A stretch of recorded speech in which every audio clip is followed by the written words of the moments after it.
oh, you touch my heart, my soul, my life. You give me life, you teach me how to be strong.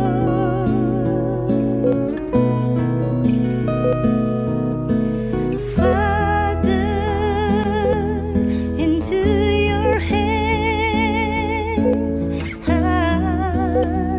give all my prayers, and I surrender all to you, and I give all. COVID-19 memang ada.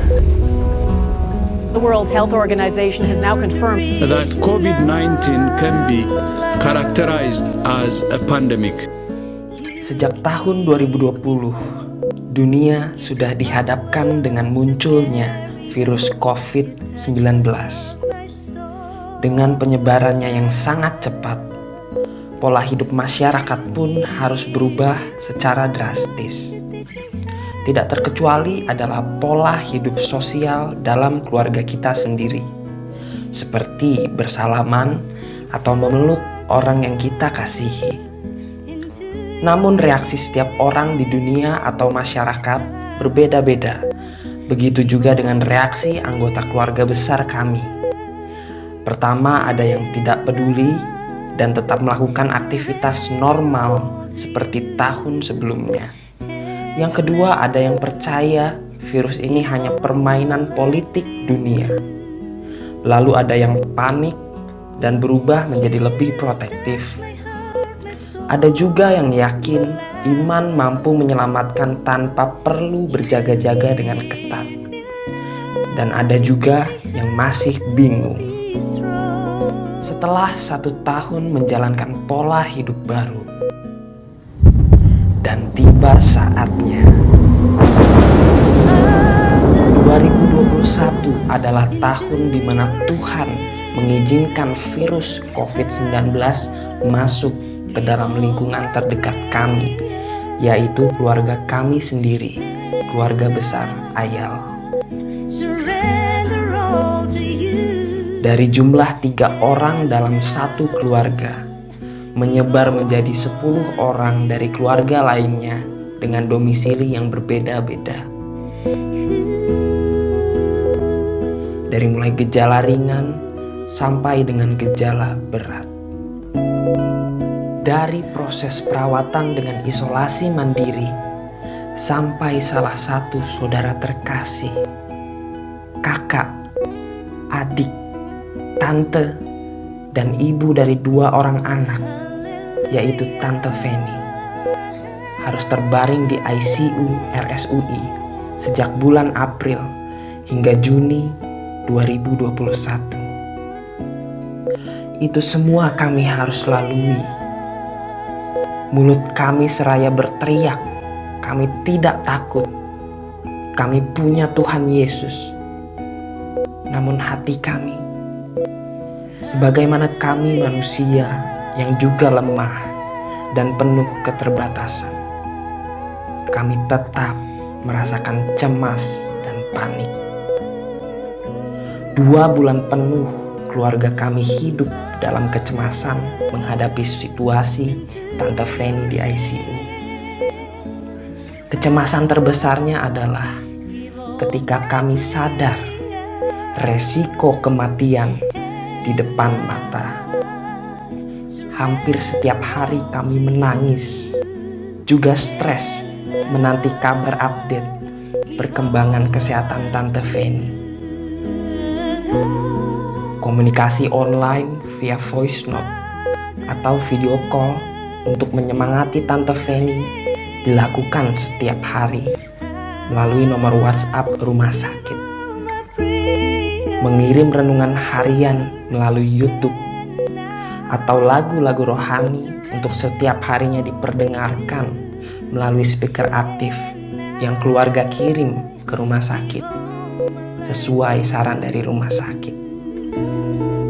Sakit secara fisik itu jelas terjadi. seperti umumnya, yaitu sesak napas, demam, tekanan darah naik, dan lain-lain. Sakit secara psikologi pun mengikuti. Efek dari rasa bosan yang luar biasa, putus asa karena berada di RS untuk waktu yang sangat panjang, tidak bertemu anak dan keluarga yang lain, sehingga beberapa kali Tante Feni meminta untuk disuntik mati. Mama, cepat sembuh. Feni, tersenyum Fen. Jangan putus asa ya. Tersenyumlah Fen. Aku tahu kamu itu kuat. Yakin dan percaya tangan Tuhan menjamah Fen. Ya, Feni semangat ya. Setelah 2 bulan perawatan, Tante Feni bisa kembali ke rumah, namun dengan kondisi yang belum 100% pulih secara fisik. Komunikasi yang terbatas hanya dengan membaca gerak bibir. Tante Feni sedikit berbagi pengalaman rohaninya selama melewati masa kritisnya. Penglihatan yang diberi seakan-akan sudah berada di ambang pintu maut, karena melihat sosok hitam besar dan anak-anak kecil berlari di sekitar Tante Feni. Namun seketika cahaya terang muncul di saat nama Tuhan Yesus dipanggil oleh Tante Feni. Dalam tidurnya, Tante Feni bisa mendengar suara ponakannya menangis, seakan-akan suara tangisan itu dekat dengan Tante Feni di rumah sakit. Di masa kritis ini, Tante Feni tidak putus-putusnya memanggil Tuhan Yesus dan berbicara secara pribadi, meminta keselamatan, karena Tante Feni sadar 2 anaknya, Fanny dan Gerald, masih membutuhkan mamanya. Sementara itu, dari luar rumah sakit atau dari rumah masing-masing anggota keluarga besar, teman, sahabat hanya bisa berkomunikasi via voice note atau WhatsApp. Setiap harinya kami mengirimkan doa, puji-pujian rohani, kalimat semangat untuk Tante Feni, dan saling menguatkan di antara anggota keluarga. Karena tidak dapat dipungkiri, fisik dan mental kami sebagai anggota keluarga non-COVID pun tidak dalam kondisi prima. COVID-19 nyata, tetapi kuasa Tuhan dinyatakan lebih besar dalam masa kritis Tante Feni. Keluarga, anggota jemaat GKID, dan para sahabat tidak putus-putusnya memberi dukungan doa setiap hari sampai saat ini. Dari pergumulan keluarga besar kami ini, khususnya bagaimana Tuhan memberikan kesempatan kedua bagi Tante Feni sehingga dapat berkumpul kembali bersama kedua anaknya dan keluarga besar di Depok, serta banyak hal lain di luar kasus COVID yang terjadi, yang kami alami dalam waktu bersamaan. Seperti saudara terkasih kami, Sasha, harus menerima kabar diagnosa miom di dinding rahimnya dan kemungkinan harus mengambil tindakan operasi. Lalu om terkasih kami, Andre, mengalami kecelakaan motor. Kejadian demi kejadian membuat kami merasa semakin tidak berdaya.